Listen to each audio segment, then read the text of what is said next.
Bonjour à tous et bienvenue dans cette formation vidéo consacrée à un grand classique des tests psychotechniques. Je veux bien sûr parler des dominos. Alors on retrouve cet exercice dans de nombreux concours, le concours infirmier, le concours gendarmerie, vous avez également les concours administratifs. Il y a aussi beaucoup de sociétés qui les utilisent pour leur process de recrutement. Donc c'est essentiel de connaître et de maîtriser ces exercices. Donc c'est l'objet de cette formation vidéo. Alors voilà comment ça se présente.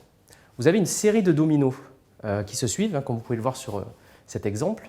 Ils peuvent être disposés de différentes façons. Plusieurs approches en fonction des tests. Donc vous pouvez les avoir en ligne, vous pouvez les avoir également en colonne ou encore en spirale. Le but, c'est de comprendre la logique de la suite qui vous est présentée. Et généralement, vous devez terminer l'exercice proposé en trouvant le domino manquant qui peut être soit à la fin, soit au cours de la série. La clé pour réussir ces tests, c'est très simple, mais en même temps c'est très compliqué, c'est à la fois comprendre les différents principes, les différents cas de figure que vous pouvez rencontrer, et la deuxième clé, c'est l'entraînement à résoudre ces différentes approches. Donc c'est ce que propose cette formation vidéo d'1 heure, qui vous permettra à la fois de rencontrer les différents cas de figure qui vous seront détaillés, expliqués, voilà, cas après cas. Vous verrez les différentes approches possibles pour résoudre ces exercices. Et après chaque cas de figure, vous aurez également des exercices chronométrés qui vous permettront de vous entraîner, parce que rien ne remplace la pratique, surtout dans les tests psychotechniques. Alors comment va se dérouler cette formation vidéo? Nous allons présenter chaque cas de figure que vous pouvez rencontrer et mettre en évidence les différents points clés pour les résoudre facilement, chaque exercice. Et comme rien ne remplace la pratique, chaque cas de figure sera suivi par une courte série, 5 exercices chronométrés qui vous permettront d'acquérir la gymnastique intellectuelle pour les résoudre facilement. Voilà, cela vous permettra de bien comprendre le fonctionnement des dominos et d'acquérir peu à peu les bons réflexes. Enfin, nous terminerons cette formation vidéo par un test final chronométré. Donc vous aurez plus de temps cette fois-ci afin de résoudre ces exercices. Par contre, nous mélangerons toutes les notions que nous avons vues auparavant, donc ce sera beaucoup plus difficile et beaucoup plus proche des conditions réelles que vous pourrez rencontrer en examen. Et si cela vous paraît trop court, vous pouvez tout à fait tricher, entre guillemets, et mettre pause sur la vidéo pour prendre plus de temps pour résoudre l'exercice, l'essentiel étant que vous compreniez bien la mécanique et que vous puissiez acquérir les réflexes qui vous permettront de résoudre chaque cas de figure. Et vous entraîner également donc, sur cet examen final vous permettra également de voir si vous avez des faiblesses sur tel ou tel cas de figure et d'y revenir par la suite dans la formation vidéo. Si vous êtes prêts, munissez-vous d'un stylo et de quoi écrire bien sûr et démarrez tout de suite cette formation « Maîtriser les dominos ». Pour plus de simplicité et vous permettre de vraiment comprendre les mécanismes qui régissent les dominos, nous avons choisi de présenter les exercices en ligne. Les dominos seront alignés. Mais gardez à l'esprit que les mêmes principes seront valables si vous vous trouvez confronté à un cas de domino en colonne ou un cas de domino en spirale, ou même en croix. Il y a vraiment plusieurs cas de figure. Ce seront les mêmes mécanismes qui seront mis en œuvre. Donc, il faut savoir qu'il y a 2 principes de résolution de tests des dominos. Vous avez la résolution par une approche arithmétique, basique. Ça va être des opérations entre dominos, ou ça peut être justement des calculs entre le nombre de points de domino, ou également sur le sens de lecture. Et puis vous avez une deuxième approche qui va être une approche visuelle, où là ça va être beaucoup plus proche des tests d'attention visuelle, où vous verrez par exemple qu'il y a une symétrie dans les dominos, ça vous aidera à résoudre le problème, et pourquoi pas une similarité également avec des dominos qui se répètent. Nous verrons cela dans un second temps. Approche arithmétique, donc c'est la première des 2 approches pour résoudre les dominos.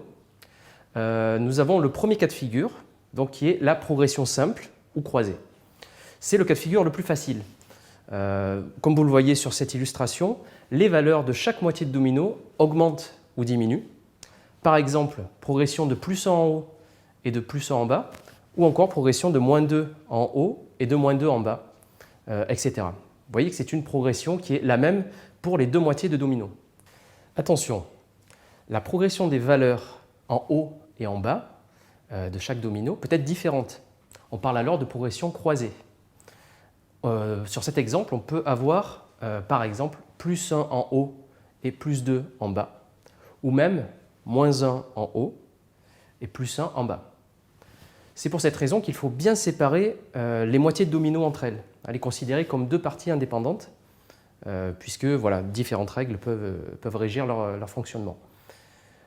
Point important également, lorsqu'on travaille avec les dominos, et c'est un point fondamental, il faut raisonner en termes de cycle, de 0 à 6 points. Par exemple, dans une progression de type plus 2, le chiffre qui suit logiquement 5 sera 0, comme vous pouvez le voir sur cette progression.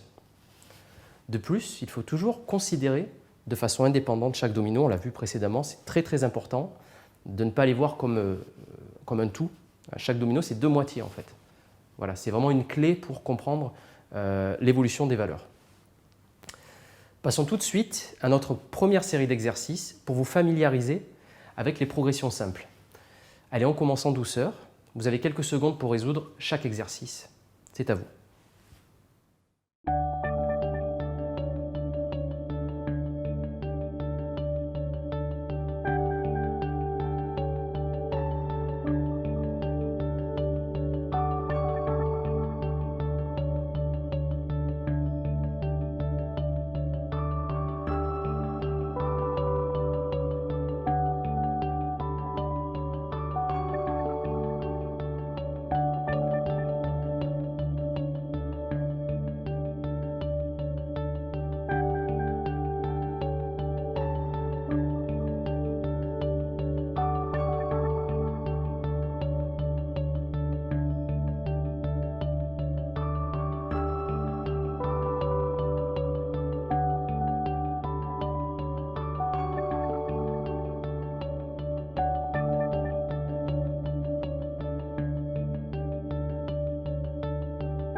Alors, second cas de figure, c'est la progression en diagonale. Donc c'est un peu plus délicat à aborder, mais le principe reste le même. Comme vous le voyez sur cet exemple, c'est le sens de lecture qui va être différent. À savoir en diagonale, ou en dents de scie si vous préférez. Nous avons par exemple ici une progression en diagonale, plus 1, plus 1. Voilà, les valeurs évoluent comme vous le voyez. Il faut être très attentif parce que c'est une autre approche des progressions simples. Ça reste accessible, mais ça ne saute pas forcément aux yeux. Il faut faire l'opération en dents de scie, de cette façon. Alors attention, encore une fois, comme pour les progressions en ligne, on peut avoir deux progressions différentes, par exemple, de type plus 1 en diagonale, croisée avec une progression plus 2 en diagonale également, comme vous pouvez le voir sur cet exemple. Voilà, j'espère que je ne vous ai pas trop embrouillé avec toutes ces histoires de progression en ligne, en diagonale. De toute façon, il n'y a que l'entraînement qui pourra vous permettre vraiment de vous perfectionner et d'acquérir ces réflexes. Voilà, c'est vraiment un réflexe à avoir et vous verrez qu'après ça viendra naturellement pour la résolution des exercices. Même principe que tout à l'heure justement, passons immédiatement à une mise en pratique. C'est à vous.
Troisième cas de figure, et c'est le dernier dans la catégorie approche arithmétique, c'est l'opération. C'est lorsque le dernier domino d'une série donne le résultat en fait, d'une opération entre deux dominos ou trois dominos précédents. À vous de reproduire la même opération sur la ligne du dessous par exemple. On va le voir à travers cet exemple. Il peut s'agir d'une addition, d'une soustraction, d'une multiplication ou d'une division. Quoique ces deux dernières soient plus rares. On a souvent affaire à des additions ou des soustractions. Ici, nous constatons par exemple que sur la première ligne, la valeur du dernier domino correspond à la somme des valeurs des deux premiers. Voilà, tout simplement. Il faut donc reproduire la même chose sur la ligne du dessous pour obtenir le résultat. Bien entendu, les principes vus précédemment sont toujours valables. Vous pouvez avoir des opérations plus compliquées et plus ou moins complexes en fait, entre les différentes moitiés de domino. Comme on le voit dans cet exemple, les valeurs du haut s'ajoutent quand les valeurs du bas se soustraient.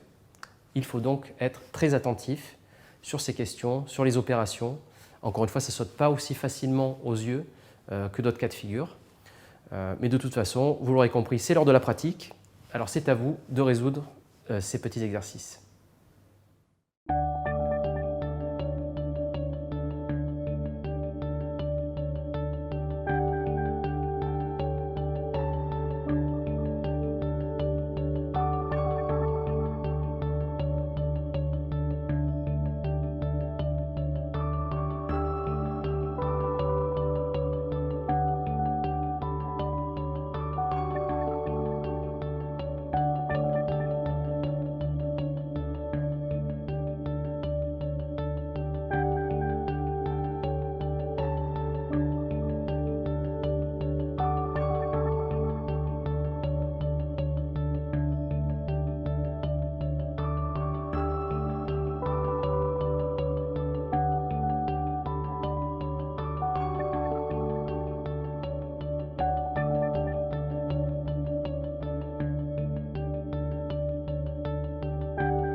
Alors, seconde approche pour résoudre ces tests des dominos, c'est ceux qui demandent une approche visuelle pour trouver le résultat.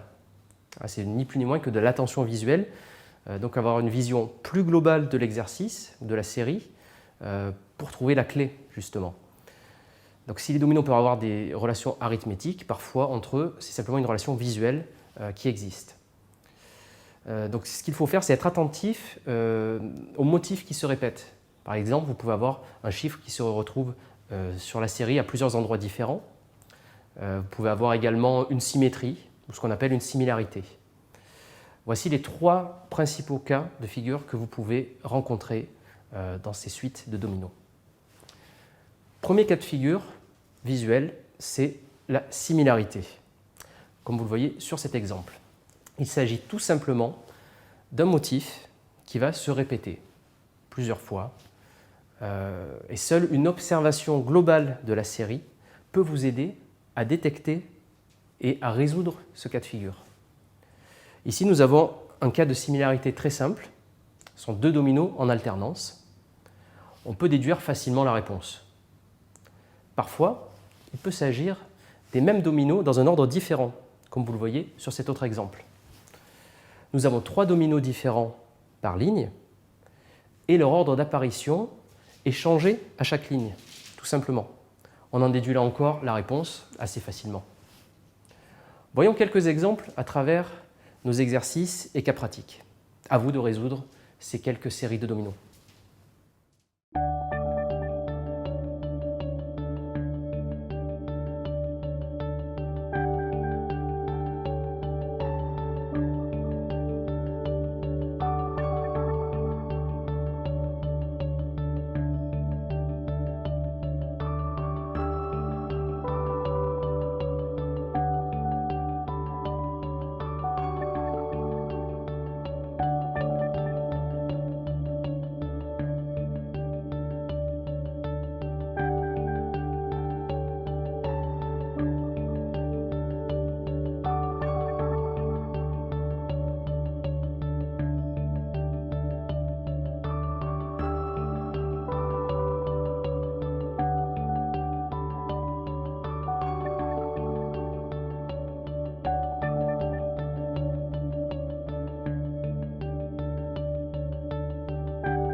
Deuxième cas de figure demandant une approche visuelle, il s'agit de ce qu'on appelle la symétrie. Comme vous pouvez le voir sur cette figure, elle peut être très facile à détecter avec ce qu'on peut appeler un effet miroir. Donc ça saute aux yeux généralement. Voilà pourquoi il est important d'avoir du recul sur la série dans un premier temps, de regarder l'ensemble de la figure pour voir si justement il y a cet effet miroir, s'il y a une symétrie. Donc dans ce cas-là, elle saute aux yeux, mais dans d'autres cas, elle peut être moins évidente à détecter, comme nous le voyons sur cette figure, où il s'agit d'une symétrie axiale. Donc encore une fois, il est indispensable d'être très attentif. Quand le même domino se répète dans un exercice, on peut avoir affaire à une symétrie axiale. Et dans ce cas-là, il n'y a pas 36 solutions, il ne faut pas se lancer dans des calculs compliqués. Toujours garder à l'esprit de commencer par une approche visuelle qui vous permet de voir l'ensemble de la figure, l'ensemble de la série, voir si quelque chose de particulier saute aux yeux, et la réponse sera évidente. Donc voici une nouvelle série d'exercices à résoudre. À vous de jouer.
Voici maintenant le dernier cas de figure, parmi les cas de figure les plus courants, qui est vraiment propre au domino. Il s'agit de ce qu'on appelle la superposition. Alors en fait, c'est vrai que sur les autres cas de figure, notamment les suites simples, ce sont des choses qu'on peut retrouver dans les autres tests psychotechniques, notamment les suites numériques. Par contre, la superposition, c'est vraiment propre au domino. Superposition visuelle, il faut regarder attentivement les dominos et faire un travail d'imagination pour les superposer. Comme vous le voyez sur cette figure, on peut comprendre dans ce cas-là que 4 plus 6 donnera un résultat de 6, quand 2 plus 3 donnera un résultat de 3. Donc pour vous aider, n'hésitez pas à dessiner les dominos sur votre brouillon. Voici maintenant quelques exercices pratiques autour de cette dernière approche visuelle, puisque comme vous le savez, l'entraînement est la meilleure solution pour vous donner toutes les armes pour réussir les tests des dominos. C'est à vous.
Alors, un point rapide et quelques conseils méthodologiques pour la résolution des tests avant l'exercice final. Donc nous allons revoir rapidement les différents cas de figure qu'on peut rencontrer. Donc gardez bien à l'esprit, vous avez l'approche arithmétique simple, l'approche visuelle. Donc pour les tests demandant une approche arithmétique, vous avez la progression simple, vous avez la progression croisée, la progression en diagonale. Ces progressions peuvent être croissantes ou décroissantes. Il faut maîtriser tous ces aspects-là pour pouvoir être à l'aise le jour de l'examen. Et vous avez également les opérations entre dominos. En ce qui concerne la seconde approche, qui est l'approche visuelle, vous avez la similarité, essayez de repérer s'il y a des motifs qui se répètent, des dominos qui sont présents plusieurs fois dans la série. Et vous avez la symétrie qui peut être centrale ou axiale. Et dernier cas de figure, la superposition visuelle. Voilà, donc soyez très très attentifs. Dès que vous avez le nez devant une série, le nez sur votre copie, voilà, vous êtes dans la salle d'examen, vous regardez les dominos, essayez de voir si quelque chose vous saute aux yeux. Commencez toujours par l'approche visuelle. Ce sera un gain de temps, justement, avant de vous lancer dans des opérations compliquées. Le second conseil qui est important, c'est bien sûr d'avoir un brouillon et de travailler sur le brouillon, de dessiner les dominos également. Ça, c'est essentiel parce que ça vous permettra de résoudre les cas de superposition visuelle, notamment, pour pouvoir voilà, éviter de faire ce travail d'imagination. Sera simplifié si vous avez les dominos sous les yeux. Dessinez-les, bien sûr, avec le 0,0 au milieu. Ça vous permettra également de réfléchir en termes de cycle, de compter plus facilement.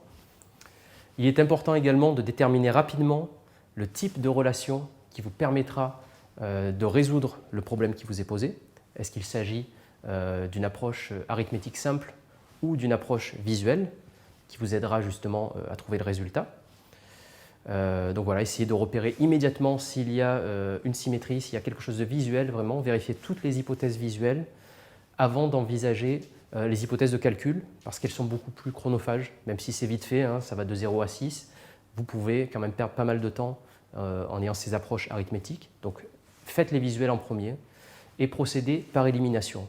Commencez par voir toutes les hypothèses visuelles, les 3 qu'on a vues. Si aucune ne colle, dans ce cas-là, vous passez au calcul en commençant par le plus simple et en allant crescendo dans la difficulté, dans la complexité. Donc, vous commencez par les progressions simples. Vous regardez ensuite s'il y a une progression croisée, par exemple, ou s'il y a une progression en diagonale. Si ce n'est pas le cas, vous passez aux opérations, etc. Vérifiez toutes les hypothèses, sachant que généralement, les plus simples sont au début des tests. Vous avez généralement une approche plus simple, et puis ça se complexifie au fur et à mesure. Voilà les conseils que je peux vous donner justement pour résoudre facilement ces tests des dominos. Nous allons maintenant passer à une série plus longue qui va mélanger toutes les notions qu'on a vues. Ça va être plus compliqué parce que voilà, vous n'aurez pas l'indice suivant s'il s'agit déjà d'une approche visuelle ou d'une approche arithmétique. Donc vous serez plus proche des conditions d'examen. C'est encore une fois chronométré, même si on vous laissera plus de temps. Si vraiment vous ne trouvez pas la résolution d'un problème, dans ce cas-là, vous pouvez très bien mettre sur pause, prendre un petit peu plus de temps pour réfléchir, mais essayez de ne pas faire l'impasse. De toute façon, vous aurez la solution à chaque fois, au fur et à mesure, après chaque exercice, et vous pourrez voir s'il y a donc certaines configurations dans lesquelles vous êtes moins à l'aise, si par exemple les opérations vous posent problème, et vous pourrez travailler spécifiquement sur ces cas de figure. Voilà, je vous ai tout dit, donc c'est à vous pour l'examen final. Bonne chance et bon courage.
Et bien voilà, c'est fini pour cette formation vidéo. J'espère que vous avez réussi les tests. Si ce n'est pas le cas, ce qui est très important, c'est de continuer l'entraînement et surtout de repérer sur quel cas de figure vous avez bloqué le plus pour pouvoir vous perfectionner. Le plus important, encore une fois, c'est de comprendre la logique. Vous pouvez rencontrer d'autres cas de figure que nous n'avons pas étudiés dans cette formation vidéo. Il y en a une infinité, mais cette gymnastique intellectuelle, de combiner entre elles les valeurs, de voir si c'est plutôt une approche visuelle ou une approche arithmétique. Tout ce que vous avez pu acquérir dans cette formation vidéo vous servira dans tous les cas pour les tests psychotechniques en général et pour les dominos en particulier. J'espère que cette vidéo vous aura été utile et vous aura permis de vous préparer aux tests psychotechniques et aux dominos en particulier. Et je vous souhaite bonne chance pour vos examens futurs et à bientôt.